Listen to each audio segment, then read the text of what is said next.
Current affairs for 11 September 2024. India's Chandrayaan-3 mission has achieved a significant milestone by becoming the first lunar mission to detect over 250 seismic signals from the moon's south pole since the Apollo missions.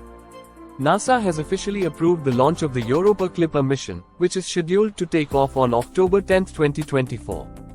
The 20th edition of the India-USA Joint Military Exercise, Yudh Abhyas 2024, started on September 9, 2024, at the Foreign Training Node in Mahajan Field Firing Ranges, Rajasthan. The Indian Navy has taken a major step to strengthen its anti-submarine warfare (ASW) capabilities by purchasing 500 sonobuoys for $52.8 million.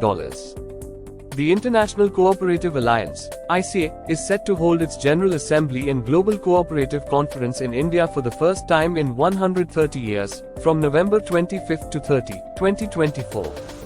The event theme, Cooperatives Build Prosperity for All, aligns with Prime Minister Narendra Modi's vision of Sahkar se Samriddhi, which translates to prosperity through cooperation. Union Health Secretary Shri Apurva Chandra released a report called The Health Dynamics of India, Infrastructure and Human Resources, 2022-23. This report, which used to be called Rural Health Statistics, has been published every year since 1992.